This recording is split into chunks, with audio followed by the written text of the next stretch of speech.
guys, welcome to the channel. Today we're going to be going over what I think is a very interesting piece of British military history, the Lee-Enfield No.5 Mk1, also known as the jungle carbine. Now, this is one of the shortest lived rifles in British military history. One of the shortest lived rifles in military history in general. This rifle was in military service from about 1943 to 44 to 1947. So we effectively got about 3 years that it was used by the British military. And, well, you may wonder, why did they want such a thing?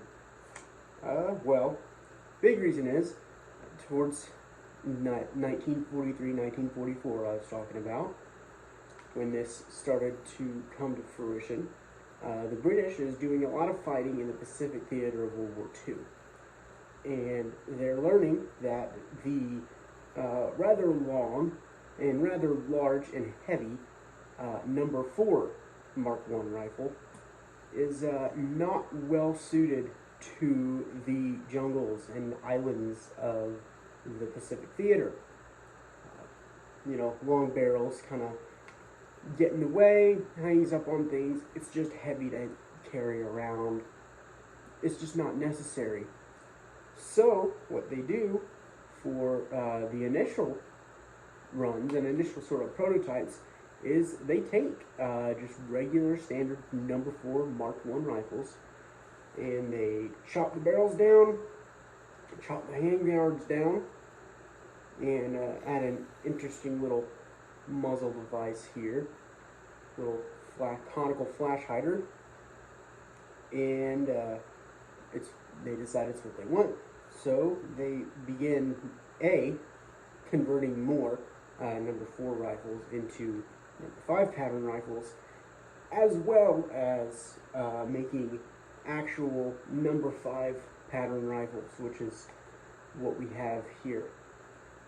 So we'll do a little bit as Grantham likes, and we'll go tip to butt here. So, like I said, start off, got this big old conical flash hider. Hello. And from what I've heard, it's relatively effective at taming the muzzle flash. The muzzle flash on this rifle is about what a No.4 does with the longer barrel. Moving down, we have a typical bayonet lug. Now, this is actually different from the No.4 rifles. The No.4 rifles had a socket style bayonet, kind of a spike bayonet that socketed over the muzzle, and they decided that to maintain this flash hider, that wasn't really going to be an option. You know, you can't. It just doesn't work. So they added on a more traditional bayonet lug to this sort of front sight block / bayonet lug / muzzle device thing that we've got up here. And they developed the No.5 Mk1 bayonet. It's pretty aptly named. I don't have that now. Actually, unfortunately, I don't have any of the accoutrement for this rifle. I don't have any attachments, any extras, unfortunately. Maybe we'll get some of those at some point. Then moving down, like I said, cut down fore-end. Nothing special there, nothing to write home about. It's a cut down fore-end. Not a whole lot to talk about.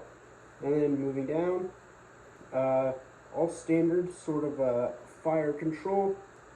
Everything mechanically is the same up here. And the only real difference is there's some lightning cuts here. So if you look right here, this sort of scallop is not present on the No.4, as well as this scallop here is also not present on the No.4, as well as If you look here, the bolt handle is drilled out and hollowed. That's not present.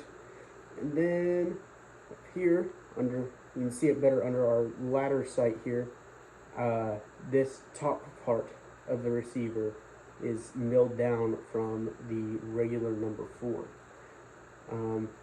Then sights, again, nothing too special. Got pretty open, just sort of combat zeroed sight there. And then we also have our big fancy milled machined ladder sight, which goes out to 800 yards. I know what you're thinking. Oh no, it's Britain. They use meters and not yards. And you're wrong. Because pre-NATO, Britain used to be a free country. And they used yards. Like everyone else. And like everyone else should. Because they're better. Fight me. Okay, anyway. Moving down towards our buttstock here. So, you see, it is a different sling swivel attachment. On the number 4s, the sling swivel was down here at the very bottom of the stock, so that way you had the sort of typical traditional sling, ran from the front swivel to the rear swivel.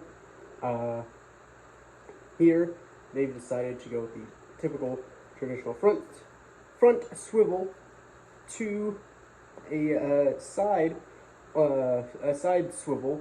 It's almost reminiscent of a lot of cavalry carbines of the time. You'll see, like I believe some of the Italian Carcano cavalry carbines had this. Not that this was actually used as a cavalry carbine, because they didn't really use horses in World War II. At least Britain didn't, to a great extent, as far as I'm aware. And then our buttstock got a metal butt plate, and then an inset rubber butt pad that on this particular rifle has seen better days. It's a little chewed up, a little ate up. It probably doesn't do much anymore because it's actually really hard. It's really not noticeably softer than the rest of the wood at the stock. But like I said, I think it's a very interesting little piece of British military history. You know, as much as I may despise the British for not being American and just for being British, they can make some neat rifles. Now, you may now be wondering, wow, that sounds like a really nifty idea for a rifle, something really cool. Why didn't they keep that? Well, they didn't keep it because whether the British knew that they wanted to move to a self-loading rifle. They were seeing the Americans use it to pretty great effect in the M1 Garand, and I'm not sure if they saw it much, but to a much lesser extent, the M1941 Johnson rifle is used a little bit by paramarines while they were a thing. They loved those rifles. But they knew they wanted a self-loading rifle. And whether or not they knew it, a nifty little company called FN over in Belgium was creating the Fusil Automatique Léger, the FAL, which is what eventually would be adopted by Britain and multiple other countries that would join what becomes NATO. The North Atlantic Treaty Organization standardizes, well, ideally it standardizes rifles. Really, it just standardizes calibers. We can get into that at some other time. But, yeah, that's a little overview, the history of the rifle. Yeah, that's all I've got for that.